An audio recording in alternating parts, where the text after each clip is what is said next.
원래 아름다운 밤이었다는 그런 인사를 제가 하려고 그랬는데 앞선 찬양 인도자님께서 하신 바람에 되게 난감합니다. 이 시간 여사는 이렇게 고백하길 원합니다. 오늘 하루도 너무도 수고 많으셨습니다. 우리 한번 고백해 볼까요? 이번에 반대쪽에 있는 계신 분한테 이렇게 고백했으면 좋겠습니다. 예배에 와주셔서 감사합니다. 서로를 향해 건넸던 격려와 사랑이 이 시간 아름답고 감격 있는 예배로 온전히 주님께 올려드려지기를 간절히 소망합니다. 오늘 우리가 살펴볼 말씀은요, 학개서입니다.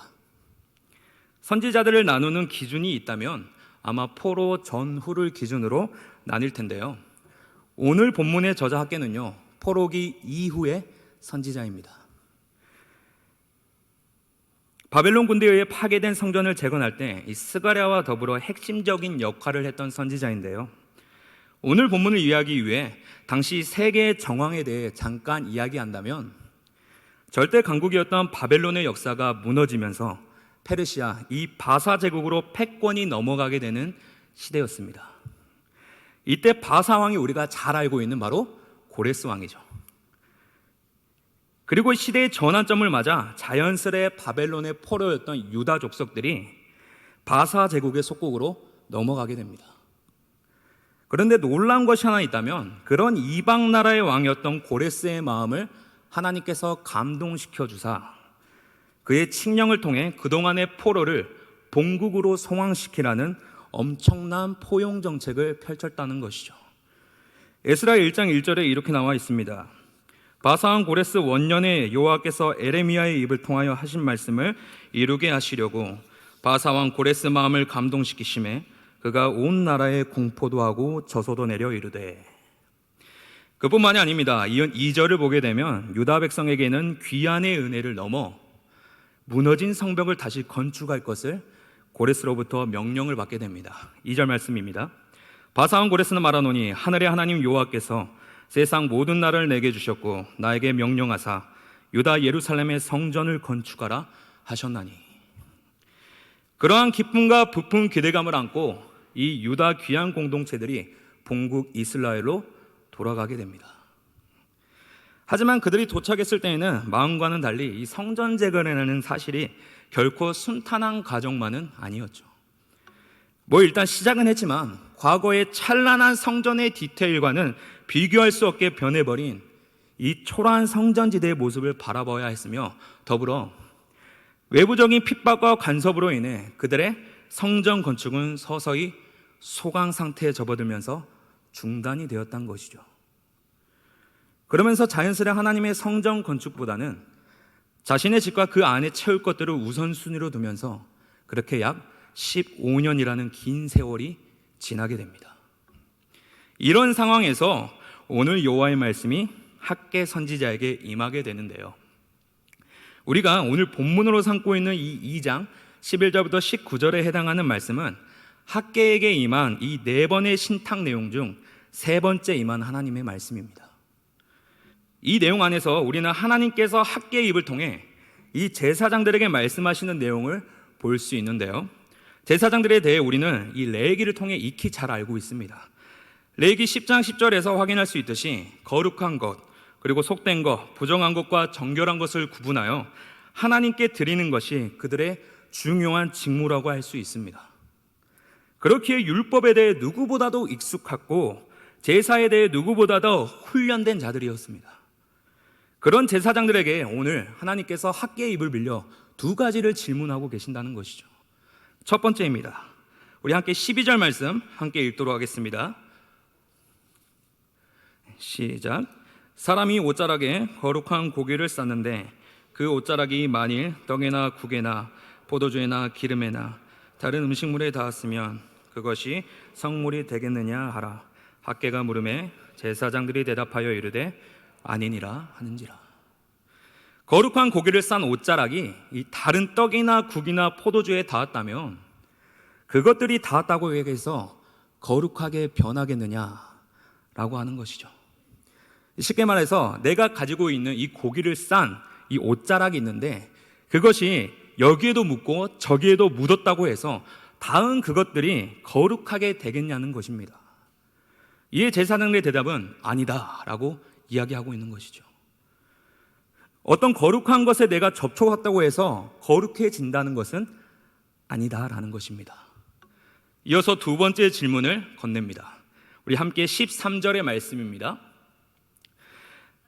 학개가 이르되 시체를 만져서 부정하여진 자가 만일 그것들 가운데 하나를 만지면 그것이 부정하겠느냐 하니 제사장들이 대답하여 이르되 부정하리라 하더라. 만약 시체를 만져서 부정하여진 사람이 다른 것을 만진다면 그것이 부정하여지겠느냐라는 질문입니다.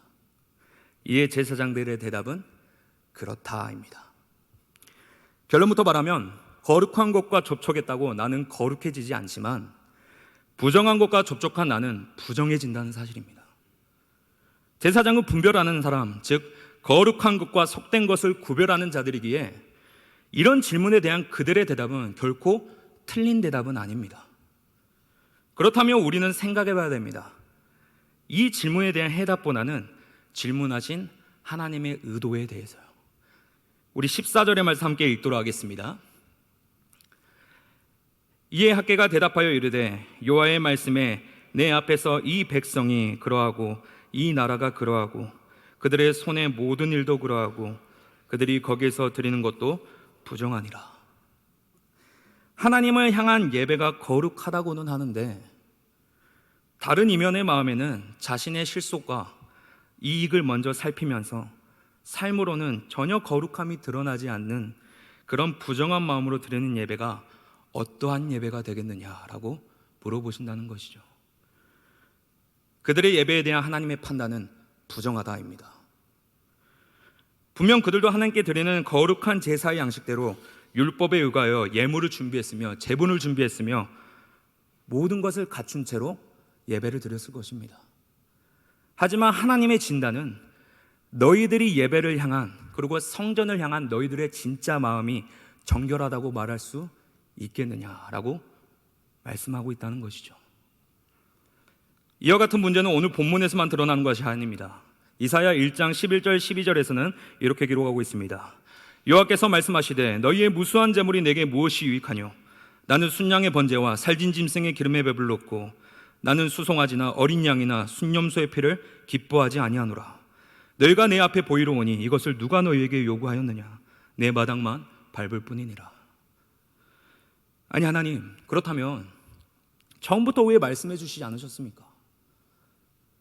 그동안 15년 동안 그럭저럭 잘 살아왔는데 왜 이런 말씀을 지금 하십니까? 하나님을 향한 진실되지 않은 마음이라고 처음부터 말해 주셨으면 되지 왜 지금까지 말씀해 주시지 않으셨습니까? 이러한 다소 아쉬운 질문들이 그들의 마음에 있었을지도 모르겠습니다. 학기 2장 15절부터 17절의 말씀 우리 함께 보시도록 하겠습니다. 이제 원하건대 너희는 오늘부터 이전 곧 여호와의 전에 돌이 돌 위에 놓이지 아니하였던 때를 기억하라. 그때에는 20고루 곡식 더미에 이른즉 10고루뿐이었고 포도즙 틀에 50고루를 길어 이른즉 20고루뿐이었었느니라. 만군의 여호와가 말하노라. 내가 너희 손으로 지은 모든 일에 곡식을 마르게 하는 재앙과 깐부기 재앙과 우박으로 쳤으나 너희가 내게로 돌이키지 아니하였느니라. 지금 너희들의 형편이 어떠하냐라고 물어보고 계시죠. 잠시 멈추고 이전 일을 생각해 보라는 것입니다. 성전의 기초가 놓이기 전까지 너희의 소학이 어떠했으며 너희의 곡식을 마르게 하고 여기저기 징조로 내가 너희에게 말했건만 그때의 너희의 행위와 그때의 너희의 모습은 어떠했느냐라고 물어보고 계십니다. 이것이 그들의 실상이었다는 것입니다. 예배라는 거룩한 기초 위에 삶에 있어야 하는 그들이어야 함에도 불구하고 우선순위가 바뀌다 보니까 어딘가 채워지지 않는 궁핍과 무력함이 계속해서 그들의 삶 속에 여전히 남아있었다는 것이죠. 이런 마음으로 예배하는 자들은 그들을 향해 하나님께서 부정하다라고 이야기합니다. 하나님께서 원하시는 예배는 얼마나 예배의 자리에 찾아왔는가, 얼마나 예배의 시간을 투자했는가 라는 크기와 양적인 수치가 아니라 나의 마음의 중심이 얼마나 갈급한 심령을 갖고 얼마나 애통하는 심정을 갖고 상한 심령을 가지고 하나님께 나와왔냐라는 것이죠. 시편 51편 17절에는 이렇게 기록되어 있습니다. 하나님께서 구하시는 제사는 상한 심령이라. 하나님이여 상하고 통회하는 마음을 주께서 멸시하지 아니하시리이다. 아멘. 하나님께서는 이러한 예배를 원하시지만 그들의 삶의 우선순위는 하나님께 맞춰져 있지 않은 부정한 모습으로 하나님을 섬기고 있었다라는 것입니다. 그렇다면 그런 부정한 예배로부터 우리는 어떻게 회복해야 될까요? 하나님께서 원하시는 거룩의 예배를 되찾기 위해 오늘날 하나님께서 진정 원하시는 이 거룩한 예배자의 모습을 회복하기 위해 어떤 노력이 필요하겠냐 말입니다. 이제는 그들에게 전환점이 필요합니다. 그 시작이 바로 이전의 모습을 잠시 기억하라는 것이죠. 학기 2장 18절 우리 함께 읽도록 하겠습니다. 너희는 오늘 이전을 기억하라. 아홉째 달 24일 곧 여호와의 성전 지대를 쌓던 날부터 기억하여 보라. 삶의 공고한 갈급함의 원인이 어디에서부터 오는가를 생각해 보라는 것입니다. 하나님께 드리고 거룩함의 질서가 삶의 우선순위가 되어야 하지만 그저 내 집과 내 양식과 내 입을 것과 내 자신이 그보다 먼저 되었던 것이 혹시 문제이지는 않았을까? 거룩한 예배자의 모습을 뒤로 한 채 살다 보니 바빠서 여러 가지 핑계로 하나님을 향한 거룩의 질서가 흔들리지는 않았는가? 라는 것이죠. 이런 부정함이 우리 안에 있는데 오늘날 어떻게 다시 거룩한 질서를 내 안에 세울 수 있을까라는 질문은 우리 안에 여전히 남아 있습니다. 거룩은 모든 것을 거룩해 하게 할 수 없지만 부정한 것은 모든 것을 부정하게 한다는 것이 율법의 한계입니다. 그 한계에 따라 우리는 본래 거룩해질 수 없는 부정함을 지닌 연약한 존재들이죠. 그러한 부정함은 사망으로 전염되어 결코 하나님 앞에 거룩한 질서조차 세울 수 없는 인생들입니다. 하지만 놀라운 것은 그 원리를 무너뜨리고 우리를 정하다라고 하신 분이 계시기에 우리는 무너졌던 성전의 기초를 다시 세울 수 있는 능력이 있다는 것이죠. 우리 함께 마가복음 1장 40절부터 42절의 말씀 함께 보도록 하겠습니다. 한 나병 환자가 예수께 와서 꿇어 엎드려 간구하여 이르되 원하시면 저를 깨끗하게 하실 수 있나이다. 예수께서 불쌍히 여기사 손을 내밀어 그에게 대시며 이르시되 내가 원하노니 깨끗함을 받으라 하시니 곧 나병이 그 사람에게서 떠나가고 깨끗하여 진지라. 아멘. 율법대로라면 나병 환자를 만지는 것만으로도 예수님은 부정한 사람이 됩니다. 유대인이었던 예수님께서 이것을 모르셨을까요? 부정한 것으로 규정되어 입을 가리고 먼 발치에 서서 피하고 구별해야 했던 모두가 꺼려하던 그 나병 환자에게 유일하게 손을 내밀어 그 부정함을 자신의 것으로 만드셨던 분, 부정이라는 율법의 기준을 유일하게 거스르셔서 그것을 안으시고 모든 사망에서 생명으로 인도하신 분, 오늘 우리가 그분의 거룩하신 생명 때문에 모든 부정함을 이기고 오늘 이 자리에 나와 하나님 앞에 제단을 쌓는 것 아니겠습니까? 그렇다면 그런 거룩의 은혜를 받은 우리는 오늘날 우리의 삶 가운데 어떻게 이어져야 할까요? 우리 함께 본문 19절로 돌아가겠습니다. 학계 2장 19절의 말씀입니다. 곡식 종자가 아직도 창고에 있느냐? 포도나무, 무화과나무, 석류나무, 감람나무의 열매가 맺지 못하였느니라. 그러나 오늘부터는 내가 너희에게 복을 주리라. 아멘. 항상 하나님의 은혜는 이렇게 우리에게 다가오는 것 같습니다. 왜 그랬어? 이번에는 용서 못해. 다시는 같은 실수를 반복하지 마. 라는 것으로 다가오는 것이 아닌, 그러나 오늘부터라도 돌이키면 내가 복을 줄게. 언제나 이렇게 우리에게 다가오시는 것 같습니다. 사랑하는 여러분, 현재 해결할 수 없는 문제 가운데 신앙이 흔들리고 조금 주저하는 마음이 있으신가요? 그로 인해 궁핍과 메마르는 문제는 없으신가요? 또 그러한 문제들을 그냥 그러려니 하면서 자연스레 시간을 보내고 있지는 않으신가요? 바라옵기는 거기에서 그쳐버리는 인생이 아니라 거룩한 질서 위에 다시 한번 마음 안에 성전의 지대를 쌓아 올리는 저와 여러분이 되기를 원합니다.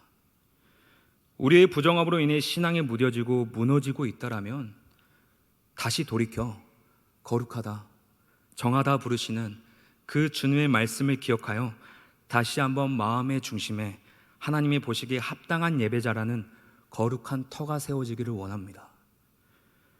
그렇게 다시 한번 견고하게 세워나갈 때에 우리의 삶의 전 영역에서 이전과는 가늠할 수 없는 복의 은혜가 오늘 이 시간으로부터 저와 여러분의 삶 가운데 넘쳐나기를 주님의 이름으로 간절히 소망합니다. 우리 함께 기도하시겠습니다.